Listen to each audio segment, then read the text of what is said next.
So hello मेरे electrons, तो कैसे हो आप लोग। आई होप आप सब बहुत अच्छे होंगे और एज यूजुअल आप लोग अपने वेकेशंस को एंजॉय कर रहे होगे। सो इस वीडियो में हम डिस्कस करने वाले हैं इलेक्ट्रिक फील्ड के बारे में और उससे रिलेटेड कुछ टॉपिक भी हम क्या करेंगे, कवर करेंगे।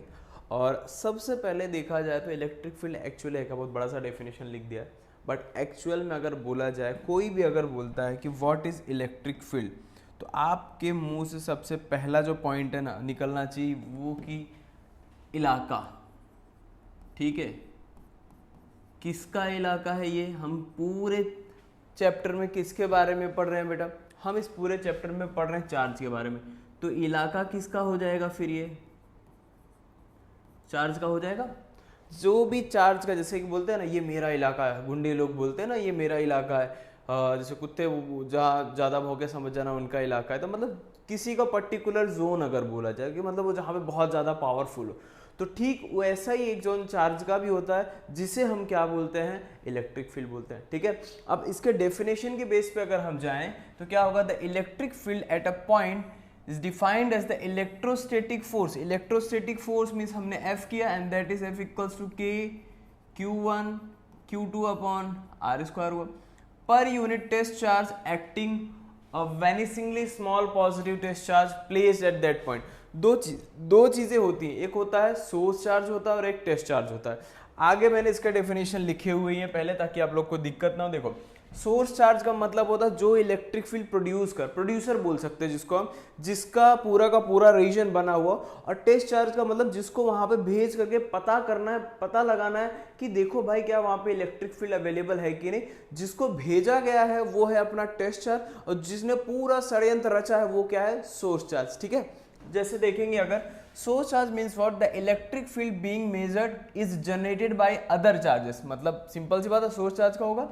टेस्ट चार्ज का मतलब क्या हो जाएगा, the infinitesimally small charge experiencing an electrostatic force in an electric field. मतलब सपोज यहां पे एक टेस्ट चार्ज Q है, यहां पे एक चार्ज क्या है अपने पास, Q0। ये हो गया, सॉरी ये अपने पास है सोर्स चार्ज, ये हुआ सोर्स चार्ज। ठीक है, ये सोर्स चार्ज है और यहां पे आ गया अपना टेस्ट चार्ज। अब इनका जो यूनिट वेक्टर है दैट इज R। ठीक है, ये पॉजिटिव लेके चले क्योंकि यहां से इस तरीके से यहां पे जा रहा है। अब ये सोर्स चार्ज ये कुछ इलेक्ट्रिक फील्ड प्रोड्यूस करेगा। कैसे पता चलेगा कि वहां पे इलेक्ट्रिक फील्ड है, तो वहां पे कौन मदद करेगा, हमारे टेस्ट चार्ज मदद करेगा। सो उसी के बारे में बताया जा रहा है कि टेस्ट चार्ज क्या है और अपना सोर्स चार्ज। आई होप आपको टेस्ट चार्ज और सोर्स चार्ज पता चलेगा। बेसिक डेफिनेशन बहुत ज़्यादा नहीं है टर्म। अब स्टेटमेंट के बेस पे अगर हम जाएं तो स्टेटमेंट के बेस पे कुछ इसका इस तरीके से डिफाइन किया हुआ है, electrostatic force per unit test charge, that means it is denoted by E। इसका डेफिनेशन अगर मैं बोलूं तो क्या हो जाएगा, सो E इक्वल्स टू क्या हो जाएगा अपने पास, F अपॉन Q0। ये क्या हुआ, इलेक्ट्रिकल फोर्स हो गया, और ये क्या हो गया अपने पास, टेस्ट चार्ज हो गया। ठीक है, ये क्या बता रहा है हमें, हमारा इलेक्ट्रिक फील्ड बता रहा है। इलेक्ट्रिक फील्ड कैसी क्वांटिटी है बेटा, इट इज, डायरेक्शन है इसका, मैग्नीट्यूड भी, इट इज वेक्टर क्वांटिटी। कैसी क्वांटिटी है, वेक्टर क्वांटिटी है।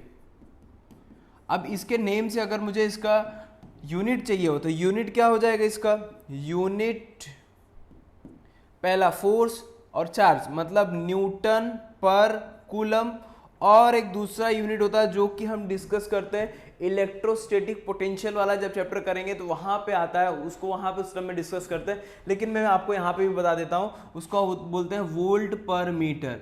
अब पूछोगे सर ये न्यूटन पर कूलम तो क्लियर है, अब ये वोल्ट पर मीटर कैसे आ गया।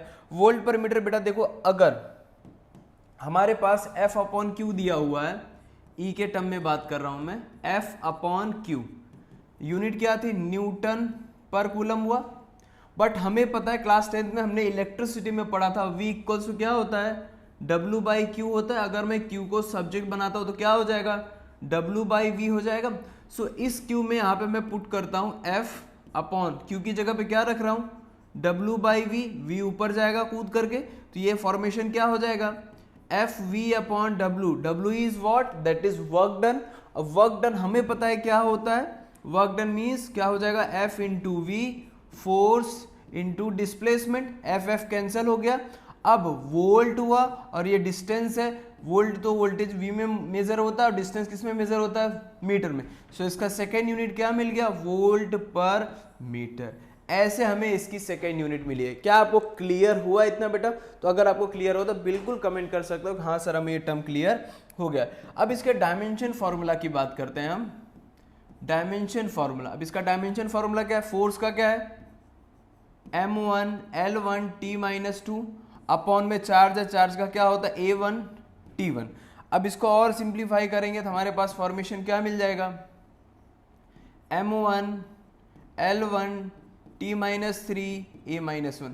This is the dimension formula of electric field. Electric field हमारे पास मिल गया, E equals to F upon Q, vector quantity है, यूनिट भी मिल गया न्यूटन पर कूलम और वोल्ट पर मीटर। ये अगर बोला जाए तो हम इसको इलेक्ट्रिक जो अपना ई मिला इसको हम इलेक्ट्रिक फील्ड स्ट्रेंथ भी बोलते हैं। फील्ड तो रीजन हुआ पूरा, जैसे कि अगर मैं मेरे गांव में जा रहा हूँ, एक फील्ड में मैं खड़ा हूँ, वो पूरा फील्ड किसका होगा, या तो मेरे पापा का होगा या तो मेरे दादा का होगा, पूरा का पूरा जमीन। तो जो दादा पापा हुए वो क्या हो गए, सोर्स चार्ज हो गए, सोर्स हो गए। और जो मैं वहां पर गया हूँ पूरे फील्ड में देखने के लिए क्या है कि नहीं है, वो क्या हो गया, टेस्ट चार्ज होगा। तो ये समझने के लिए कॉन्सेप्ट रखो कि किसी भी फील्ड में जा रहे हो और वो पूरी जो इंटेंसिटी दिख रही है आपको वो क्या हो जाएगी, इलेक्ट्रिक फील्ड इंटेंसिटी हो जाएगी। आई होप आपको ये चीज समझ में आ रही होगी। ठीक है, अब इसी के साथ साथ अगर हम आगे बढ़े, हमारे पास आता है term electric field due to a point charge. Electric field due to a point charge का मतलब होता है सेम यही कंडीशन हम रखेंगे, ज्यादा चेंजेस नहीं करेंगे।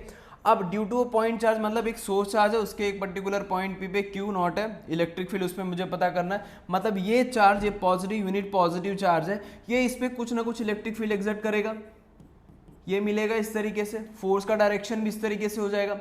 अब इसी के बेस पे अगर मैं अपना फोर्स लगाऊंगा, क्यों, क्योंकि मेरे पास एक सोर्स चार्ज है बेटा और एक टेस्ट चार्ज है। जब भी दो चार्ज होते हैं हमें एक ही साइंटिस्ट का नाम याद आना चाहिए एंड दैट इज कूलम। इस पूरे पोर्शन में अगर चार्ज की बात कर रहे हैं तो कूलम तुरंत याद आना चाहिए, कूलम्बियन इक्वेशन याद आ जाएगा। सो F इक्वल्स टू क्या हो जाएगा, using Coulomb's law, Coulomb's law क्या हो जाएगा, F इक्वल्स टू क्या होगा अपने पास, वेक्टर क्वांटिटी है, सॉरी हाँ चलेगा, F equals to vector quantity तो क्या हुआ, K Q1 की जगह पे मैं इसको छोड़ देता हूँ, QE करके लेता हूँ, Q नॉट अपॉन क्या हो जाएगा बेटा, R स्क्वायर R कैप। ठीक है, ये अपने पास क्या हुआ, फोर्स की वैल्यू हो गई। ठीक है, अब इसी पोर्शन पे अगर मैं बोलूँ इलेक्ट्रिक फील्ड इंटेंसिटी क्या हो सकती है, हमारे पास फॉर्मेशन क्या मिला था, E इक्वल्स टू क्या मिला था बेटा, F upon Q not. So as usual हमें F की वैल्यू पता है, E भी वेक्टर क्वांटिटी है और F भी वेक्टर क्वांटिटी है। सो F अपने पास क्या है, K Q not upon R square Q not हो गया। अब ये कैंसल आउट होगा, क्यू नॉट से क्यू नॉट कैंसल आउट हुआ तो हमें E की वैल्यू क्या मिली बेटा, यहाँ पे E equals to KQ by R square, ये मिला मुझे E की वैल्यू। और यहाँ पे एक रिलेशन हमें बनता दिखाई दे रहा है बेटा, एक रिलेशन बनता दिखाई दे रहा है एंड दैट इज कि यहाँ पे जो E है, E is inversely proportional to 1 upon R square. अर्थात यहाँ पे हम बता सकते हैं कि जो हम अगर R की वैल्यू बढ़ रही है तो हमें समझ जाना है बेटा कि E की वैल्यू क्या होगी, कम। जितना दूर जाएंगे उतना ही E की वैल्यू क्या होगी, कम होगी। अब अगर R की वैल्यू कम हो रही तो वहां तुरंत समझ जाना है जितना पास आने की कोशिश करे उतना ही ज्यादा इलेक्ट्रिक फील्ड क्या हो रहा है, हमारे पास बढ़ता हुआ दिखाई दे रहा है। तो ये कंडीशन आपको याद रखना है। अगर इसके ग्राफ की बात करें तो ग्राफ मैं यहाँ पे ड्रॉ कर देता हूँ।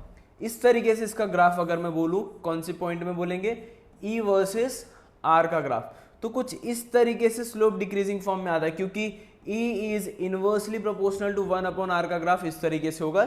यहाँ ओरिजिन से देखेंगे तो ये बेसिक टर्म है हमारे पास पॉइंट चार्ज के लिए। अगर पॉइंट चार्ज है तो पॉइंट चार्ज हमारे पास दो हो सकते हैं, या तो पॉजिटिव पॉइंट चार्ज हो सकता है या तो नेगेटिव पॉइंट चार्ज हो सकता है। अब यहाँ पे एक सवाल आता है कि सर अगर मैं पॉजिटिव पॉइंट चार्ज दे रहा हूं तो डायरेक्शन कैसे पता चलेगा मुझे। तो डायरेक्शन की बात अगर मैं करूं बेटा, तो अपने पास अगर पॉजिटिव चार्ज है, पॉजिटिव चार्ज, सेकेंडरी है अपने पास नेगेटिव चार्ज, ठीक है। अगर यहां पे मैं पॉजिटिव चार्ज लेता हूं, ये पॉजिटिव हो गया, यहां पे मैंने लिया नेगेटिव चार्ज, तो कभी तुमने फूल खिलते हुए देखा है? फूल जब खिले तो समझ जाना है कि चार्ज क्या है, पॉजिटिव है। तो मतलब जो इलेक्ट्रिक फील्ड का डायरेक्शन होगा वो क्या होगा, रेडियली आउटवर्ड होगा। क्या होगा, रेडियली आउटवर्ड। मतलब ये इस तरीके से हुआ,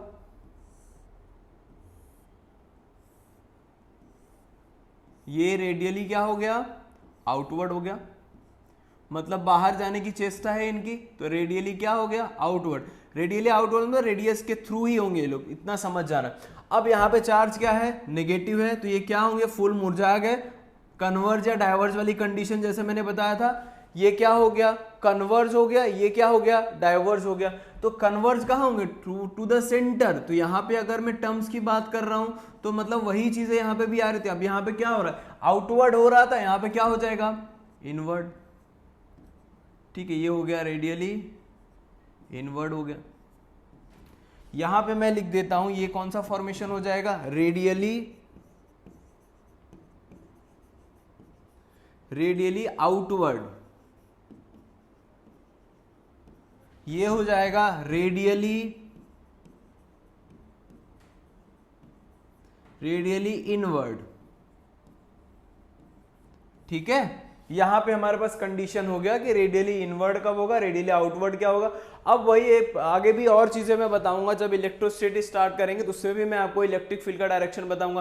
प्लेट्स के लिए क्या होगा, अगर प्लेट्स पॉजिटिव है तो समझ जाना है कि आउटवर्ड ही होगा, बाहर होंगे, अवे फ्रॉम द प्लेट होगा। अगर नेगेटिव होगा तो टूवर्ड्स टू द प्लेट होगा। ये इतना कंडीशन अपने पास हो गया। अब अपने पास है बेटा अगला टॉपिक है, एंड दैट इज अपने पास है, एक second, electric field due to system of point charge. System की बात करें तो मतलब समझ जाना, सिस्टम तो फैला के रखा हुआ है पूरा, तो सिस्टम मतलब वहां पे चार्ज हमारे पास पहले से अवेलेबल है, एंड दैट विल बी क्या हो जाएंगे, Q1 Q2 Q3 up to dot dot dot Qn हो जाएंगे।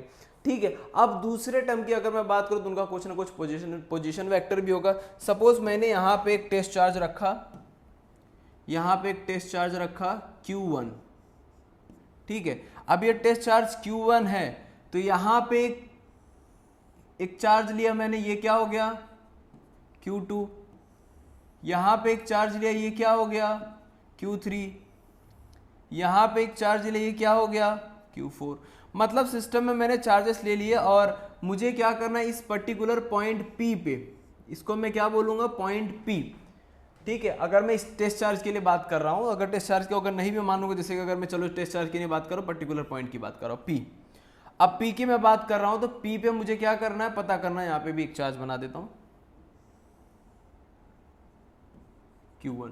अब इस पॉइंट P पे इन सारे चार्ज के इन्फ्लुएंस की वजह से मुझे क्या फाइंड करना है बेटा, इलेक्ट्रिक फील्ड फाइंड करना है। तो एज हमें पता है कि पहले चार्ज Q1 इस पे कुछ ना कुछ क्या लगाएगा, अपने पास इलेक्ट्रिक फोर्स लगाएगा। दैट मीन्स पहले का पोजीशन वेक्टर R1, दूसरे का R2, तीसरे का R3, चौथे का हो जाएगा R4। तो अगर मैं इनको इन डिटेल लिखने की कोशिश करूं तो क्या हो जाएगा अपने पास, electric field at point P due to Q1। तो ड्यू टू Q1 वाले केस में क्या हो जाएगा अपने पास, E1 होगा, पहले की वजह से फॉर्म होगा, पहले की वजह से फॉर्म होगा, पहले की वजह से फॉर्म होगा।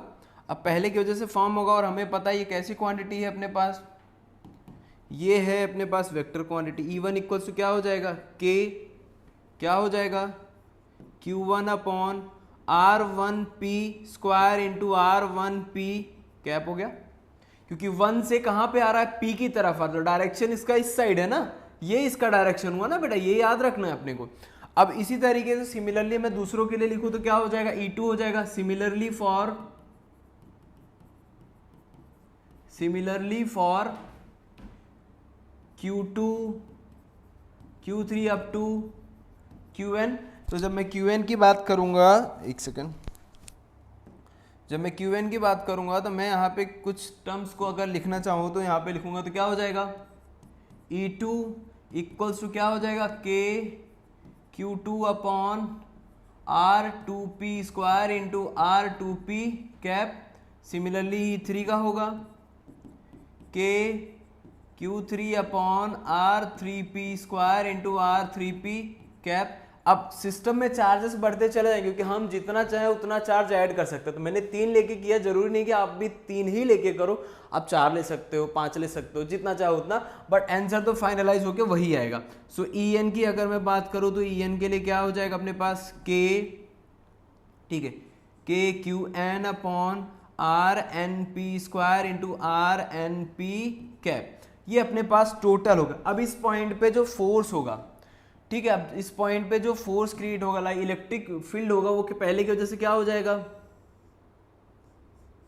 डॉटेड लाइन होगा, बट इसलिए मैं वाइट यूज करूँ। ये पहला हो गया E1 हो गया, ये क्या हो गया E2 हो गया, ये क्या हो गया E3 हो गया, ये क्या हो गया E4 हो गया। ठीक है, तो मैंने सारे फॉर्मेशंस बना दिए। अब इस नेट पॉइंट पे एक इलेक्ट्रिक फील्ड मिलेगा जिसको मैं क्या बोल सकता हूँ, E बोल सकता हूँ, क्योंकि वो सारे के सारे इलेक्ट्रिक फील्ड का क्या होगा, वेक्टर सम होगा। अब वो वेक्टर सम में मुझे क्या करना है, प्रूव करना है। अब वेक्टर सम प्रूव करना है, दैट मीन्स क्या हो जाएगा अपने पास, अब लिखना है यहाँ पे net electric field at point P। तो क्या हो जाएगा E एज इट इज, तो ये क्या होगा E1 plus E2 plus E3 plus up to EN हो जाएगा।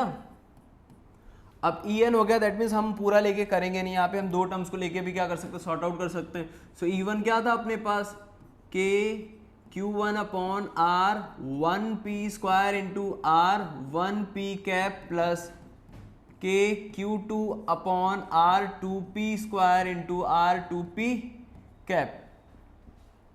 ठीक है, ये हो गया अपने पास। अब N की बात कर रहा हूं तो मतलब ये टर्म क्या हो जाएगा, K QN upon RNP square into RNP cap. अब इन सब में कॉमन क्या मिल रहा है बेटा, देखो कॉमन क्या मिल रहा है, खाली हमारे पास कॉमन K मिल रहा है। तो K को हमने जब कॉमन आउट किया तो K एज इट इज हो गया।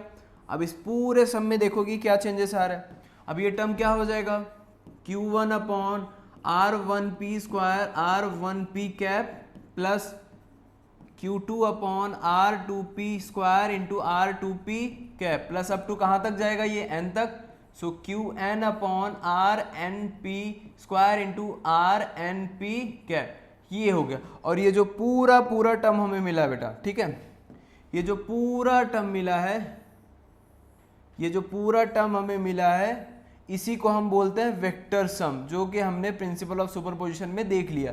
ये हुआ अपना वेक्टर सम। तो वेक्टर सम के टर्म में अगर हम इसको और एक्सप्लोर करेंगे तो क्या हो जाएगा, E equals to K summation आएगा, सम कर दिया हमने, सो आएगा QN अपॉन RNP का होल स्क्वायर इंटू RNP का कैप, जहां पे N equals to 1 2 3 4 plus minus करके हम कंटिन्यू कर सकते हैं। तो ये हो गया हमारा electric field due to system of charges. एक अगर पॉइंट चार्ज होगा तो रटा रटाया है अपने पास कि E इक्वल्स टू के क्यू बाई आर स्क्वायर करके हम फाइंड कर सकते हैं।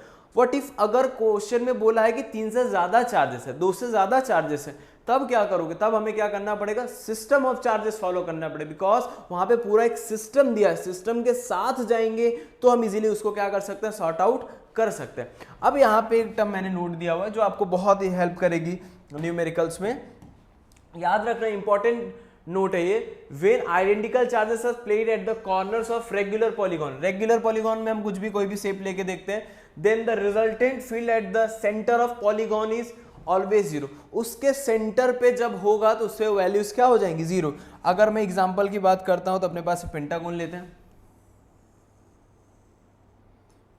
ये पेंटागन हो गया, ठीक है, ये एक स्क्वायर हो गया, ठीक है, और ये एक हो गया,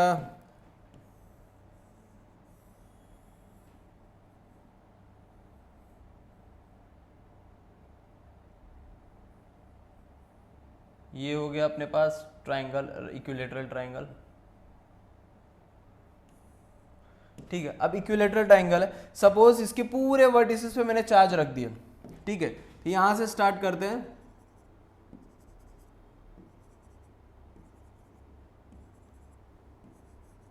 क्यू क्यू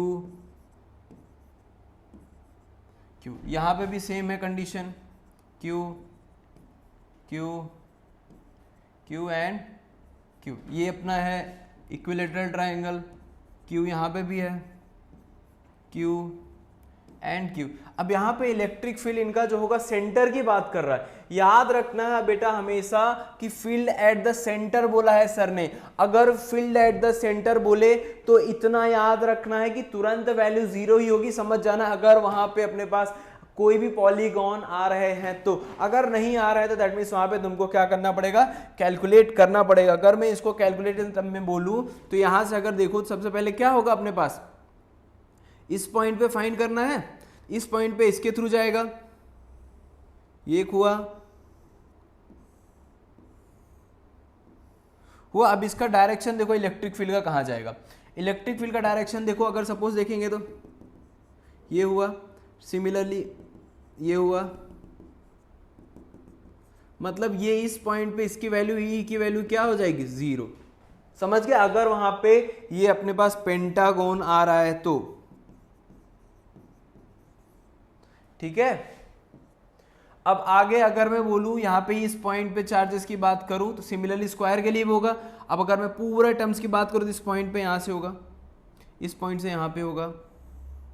और एक चीज और, अगर आपको ये वर्टिसेस इतना हमें अगर स्क्वायर है तो साइड सब तो सेम ही होगा, लेकिन ये डिस्टेंस कैसे मिलेगा, अगर ये डिस्टेंस है, अगर मैं इसको ये वाले डिस्टेंस को a बोलता हूं तो अगर मेरे पास है ये वैल्यू तो मुझे बेसिकली क्या करना है, r/√2 करना है। जो भी डिस्टेंस उसको √2 करेंगे हमारे पास ये वाली डिस्टेंस मिल जाएगी, ये जो डायगोनल के पास में हाफ पोर्शन होगा।